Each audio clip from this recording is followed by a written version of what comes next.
Coucou à tous, ça fait longtemps que je suis pas passée ici sur YouTube avec un vlog et j'avais envie de partager avec vous une petite activité. C'est vraiment très rare pour moi de me détendre de la sorte. Vous savez que je vis dans les montagnes du Mongo et clairement, il n'y a rien à faire autour de là où je suis, mais vraiment rien à faire. Donc là, j'ai décidé de me rendre à Douala pour passer cette journée de samedi toute seule, tranquillement, pas de travail, pas de stress. Et j'avais envie de renouer avec mes plaisirs d'antan qui sont tout ce qui est handcraft, handmade, DIY, appelez ça comme vous voulez, mais tout ce qui est le travail des mains. Donc j'adore tout ce qui est mosaïque, peinture, dessin, tricoter.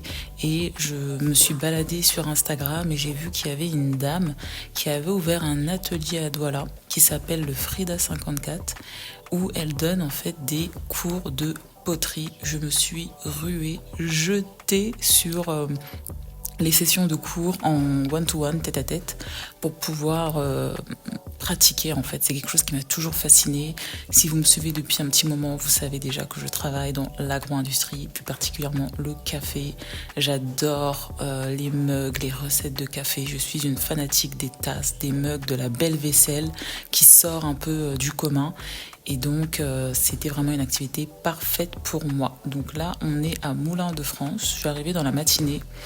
Donc plutôt en fin de matinée, début d'après-midi, il devait être 11h50. J'en ai profité pour manger, parce que ça va être mon seul repas de la journée.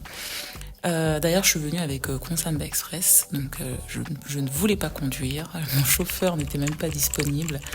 Donc Consamba Express, hein, c'est limite ma maison, j'y suis tout le temps.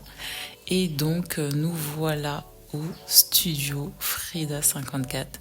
Je vais vous laisser sans voix off pour que vous puissiez profiter aussi des petits conseils de ma coach. Je ne sais pas si on appelle ça une coach ou une prof, mais c'est celle qui m'a initiée à la poterie pour la première fois. L'endroit est propre, spacieux. Vous pouvez voir toutes les créations de la propriétaire des lieux. C'est une collection qui va sortir en octobre. Donc c'est sûr que je vais passer quelques achats parce que ça va être le moyen pour moi de tester aussi la qualité de ces productions et de voir un peu ce que je pourrais être capable de faire sur le long terme si je m'améliore. Donc je vous laisse avec la vidéo un peu slow live ASMR. Bon visionnage, je reviens tout à l'heure.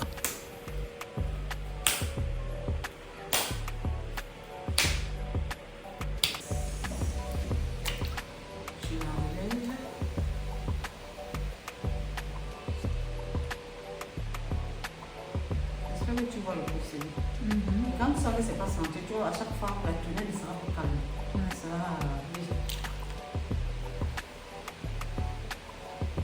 Tous ces exercices, c'est plus dans le but de faire les centrages.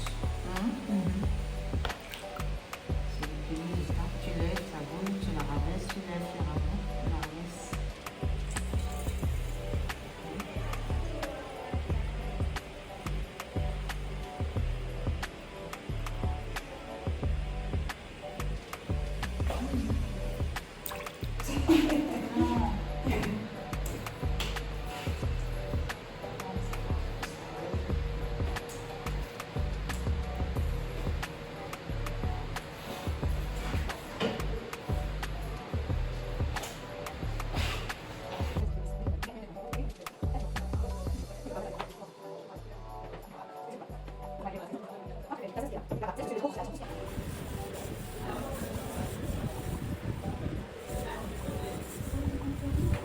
Oui, non seulement ça va jouer au niveau du massage.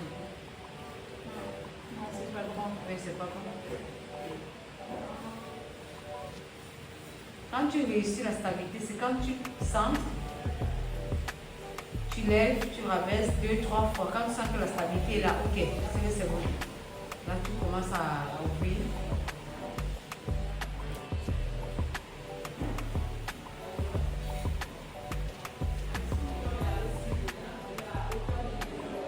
Tu ressens la différence maintenant. Tu vois que par rapport à la première fois, c'est différent. Voilà. Au fur et à mesure, quand tu vas ressentir,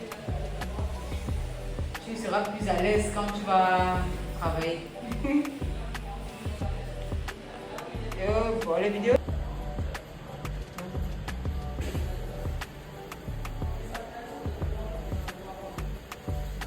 peux l'arrondir. Tu veux la laisser tout droit comme ça ou tu peux l'arrondir.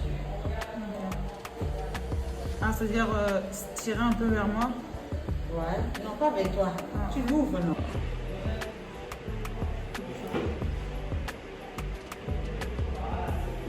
C'est trop distant. Voilà, tu emmènes encore. Encore, voilà. Encore. Tu vas essayer de couper, tu vas essayer de couper.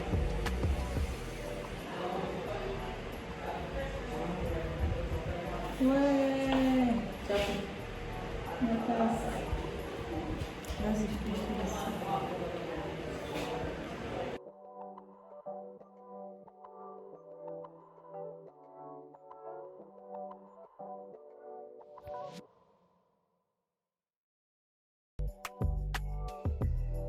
Je reviens avec ma petite voix off pour un peu vous expliquer comment ça se passe.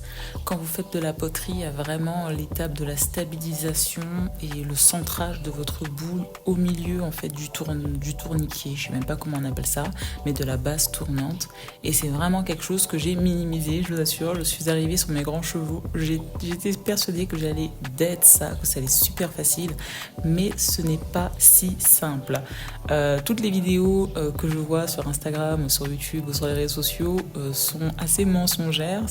Vous avez en face de vous des gens expérimentés, donc ne pensez pas que vous allez ressortir de là avec des mugs, des tasses et tutti quanti. Je vous le dis, moi qui suis assez habile de mes mains, j'ai dû pas mal recommencer mes créations. Donc là, vous êtes en train de me voir en train de l'écraser littéralement parce que ma prof m'a dit que c'était de la merde. Au bout d'un moment, vous voyez, vous commencez à prendre la main, mais c'est toujours pas ça, c'est toujours pas parfait. Venez avec des exemples de ce que vous voulez, parce que j'avais en tête, je vais vous mettre des photos par-ci par-là, de mugs, de tasses assez nuages, qui ne sont pas parfaites justement, qui ont des crevasses, des formes pas parfaites. Et ça, c'est vrai que ma prof avait du mal en fait à visualiser. Ce ne sont pas des formes de tasses qui sont très connues et très populaires au Cameroun. J'en ai jamais vu d'ailleurs, mais par contre aux US, en France, sur AliExpress, elles sont super populaires. Toutes les influenceuses que je suis, qui sont assez dans la niche coffee, les utilisent et c'est vrai qu'elle avait jamais vu, donc venez avec des modèles de vos créations pour qu'elle puisse en fait mieux vous guider, parce que c'est vrai que elle avait du mal en fait à percevoir ce que je voulais. Donc on arrive à la fin de mon cours de poterie, vous avez une petite vision de mes créations. Donc le retour, donc en fin de journée, trop de la chance, j'ai réussi à trouver la dernière voiture qui est retournée dans le Mongo, toujours avec Consambi Express, des petits M&M's pour me faire plaisir sur la route, parce que c'est vrai que je commençais à avoir faim et on arrive à la fin de cette journée. J'espère que ça vous a plu, on se dit à la prochaine.